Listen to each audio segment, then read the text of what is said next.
Hi, I'm Guillermo del Toro, and I welcome you to this exhibition that has some of the artifacts in Bleak House. Bleak House is my home studio.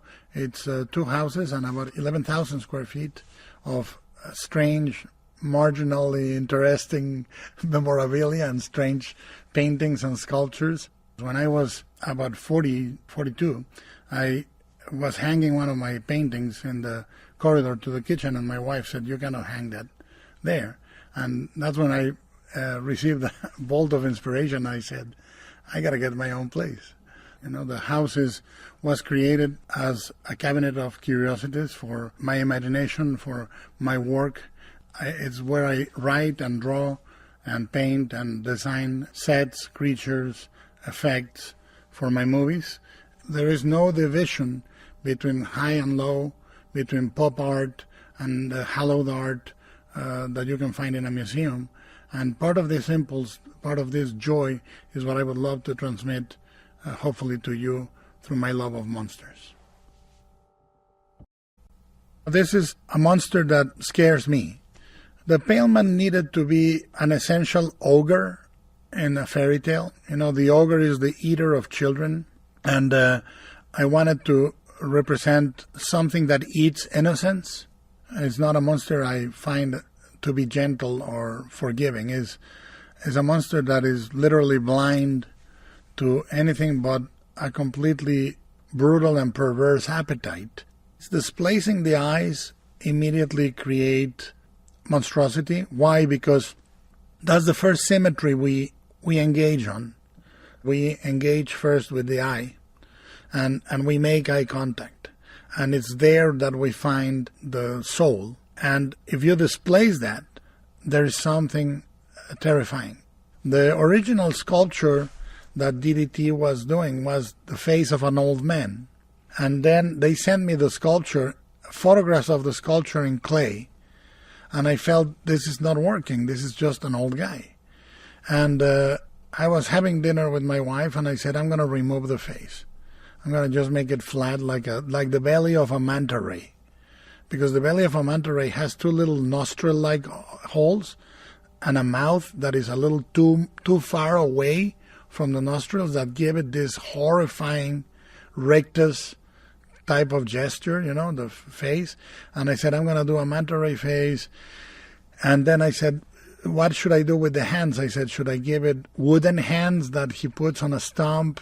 Or should I put the eyes in two stigmata? This is my dinner conversation with my wife, by the way, And I chose the second one because the stigmata has a lot more resonance with the church, and because the eye, the idea of the eye being in the same body part that grabs had a consumption element to it for me that was immediately scary. And the Pale Man becomes, in my opinion, the scariest sequence I have ever shot.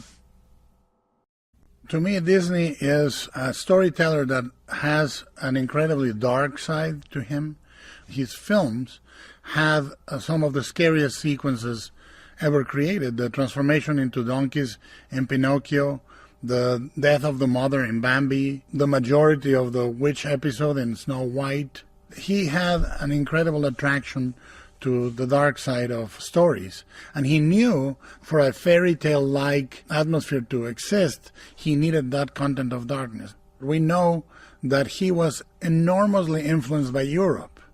That's where he saw ancient castles, magical castles, in which he based the Sleeping Beauty castle. He never quite transitioned to modernity. He is more rooted in the old world than people think. He is, to me, one of the great storytellers of childhood tales, and has a lot of darkness in him. I'm Mexican, so the figure of the mother weighs heavily, and it's very much inspired by Victorian and Gothic lore, but it's also very influenced by a figure in Mexico which is called La Catrina, which is a skeleton, incredibly elegant skeletal figure that is immortalized by the engravings of Posadas, for example. For me, the mother is the one scary ghost in the movie for me, or the scariest in the movie, because it's so charged with symbolic power. And the opening of the movie is very much like a fairy tale feel, with the girl going to bed and the mother visiting the bed.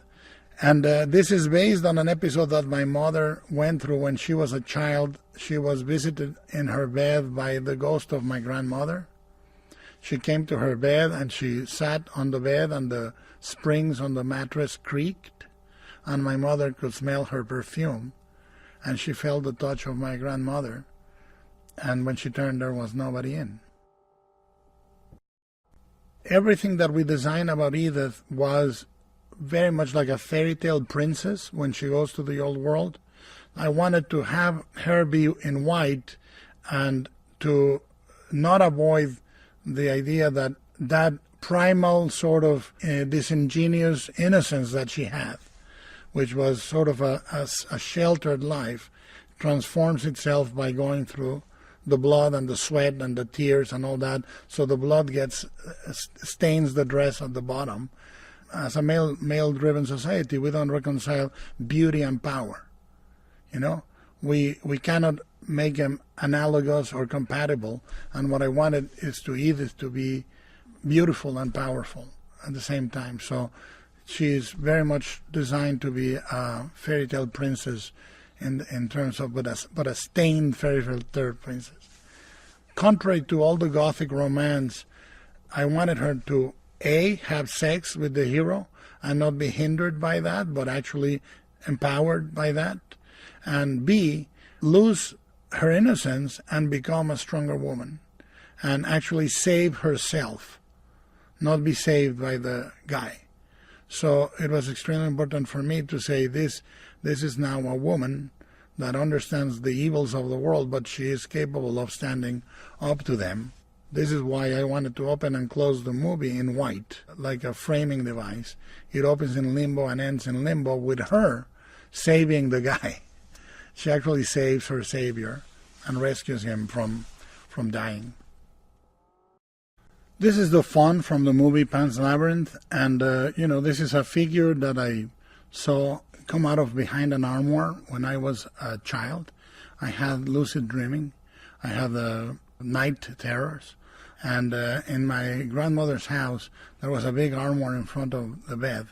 And every night, I would have the same dream. I would wake up, and then a hand would come out from behind the armoire, and then this goat face would come from behind it, and then a goat leg from behind it. And I would wake up screaming. When it came the time to design him for the movie, I needed him to feel ancient, but I didn't want him to feel completely good or completely evil. His face seems both smiling and kind of impish or slightly evil. And the faun was for me a perfect representation of the neutral forces in the world, the nature itself. I needed him to feel ancient, but I didn't want him to feel completely good or completely evil. The other thing we did that is very subtle, and most people actually never catch it at the first viewing, and they catch it on the second viewing of the movie, is that the faun ages in reverse. The more Ophelia progresses through the works, through her tasks, the more the faun becomes young. And the faun starts the movie with a lot of gray hair, crooked and yellow teeth, and sort of filmy eyes with a cataract-like film on top of them, and he moves really decrepitly. His horns are chipped, and he is covered in much more moss. And as she progresses through the tasks, his eyes clear, his poise gets much more balletic, much more youthful. His teeth straighten out, his hair clears up, and he becomes the final faun we used to jokingly call the Bowie for David Bowie. He needed to be this seductor figure that looks the best, looks the nicest when he is proposing to her the nastiest possible test, which is to give him her brother and to spill the blood of the baby in order to go to the other world. So the earlier he looks old, and the later, when he's proposing the nastiest thing, he looks better. Because I think the world is like that. I think the things that look the best are often the path to the worst things in your life. One of my favorite movies in the world is Freaks. I think it's a movie that is impossible, that it's a miracle that it exists. It basically destroyed the career of Todd Browning. Todd Browning had one of the most perfect careers up to that point. He was a hit maker. He was wanted by every film studio. And after Freaks, he had a very sharp downhill, and he never quite recuperated from it. Browning had a kinship, complete kinship with the Freaks. And I think that I feel the same. I think I'm one more of the Freaks. We can be freaks on the outside or freaks on the inside. And I think that the beatific, beautiful smile that Thomas Kubler, the sculptor, was able to capture on Schlitz's face is a moment of joy. I feel rejuvenated. I feel happy. I accept life in every way. And so, the figure of Schlitz is the possibility of happiness in dire circumstances in the eyes of others. And I think the beauty of Schlitz is that in his eyes there's no monstrosity. And that smile is all forgiving. Well, the Frankenstein head is sculpted by the only other person in the world that I'm sure is more obsessed by Frankenstein than me, and that's Mike Hill.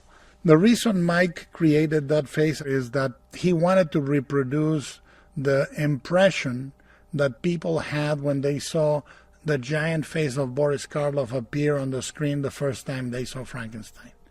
Because by now the monster has been sanitized so much. It appears on cereals and car commercials or whatever, and we lose the impact of what it was being an audience in the 30s and seeing this face in a giant silver screen. Mike had to install the 5 o'clock shadow by perforating one hair at a time and then shaving it. He made the eyelashes with ostrich feather. Sculpting it took him months and months, and the moment I saw the piece, I had to have it. Frankenstein to me is instrumental in the way I see the world, because the way some people think about Paradise Lost, I think of Frankenstein. It's the essential narrative of the fall of man into an imperfect world by an uncaring creator. And the way we are alone in the world, and we must lose our innocence and learn our way through the world to become who we are. And the essential loneliness of being born into flesh that feels the cold and the pain, and not being given a manual on how to deal with it, on how to deal with loss and loneliness and the essential feeling of being an outcast. To me, that book, I discovered it in my teens. Much more impressively, Mary Shelley wrote it in her teens. But discovering in your teens, you feel that kinship. It's evangelical for me. It really is the monster that is the Messiah, is a martyr figure for me, Frankenstein. Once upon a midnight dreary, while I pondered weak and weary over many a quaint and curious volume of forgotten lore, while I nodded, nearly napping, suddenly there came a tapping, as of someone gently rapping at my chamber door. 'Tis some visitor, but tapping at my chamber door. Only this, and nothing more. Distinctly I remember it was in the bleak December, and each separate dying ember wrought its ghost upon the floor. Eagerly I wished the morrow. Vainly I had sought to borrow from my books surcease of sorrow, sorrow for the lost Lenore, for the rare and radiant maiden whom the angels named Lenore. When I was a child, I went to Disneyland when I was 3, and then I went again the first year the Haunted Mansion was opened, which was after Disney's death. And there was a transcendental moment in that ride for me, because as we were exiting, the ghosts went with us. They climbed on the little doom buggy and they went with you to home. The reason I create monsters, the reason why I love them, and the reason why I put so much effort is that I think that they speak to a very deep spiritual part of ourselves and the way we construct our place in the universe and in our lives. And it is my most cherished desire that as you leave the exhibition, the monsters follow you home and that they can live with you for the rest of your life. I made a pact when I was a child with the monsters under my bed. I said, if you let me be, I will be with you forever. And, I know that it's very hard to realize your dreams, but your nightmares have a way of staying with you. So may the monsters follow you home.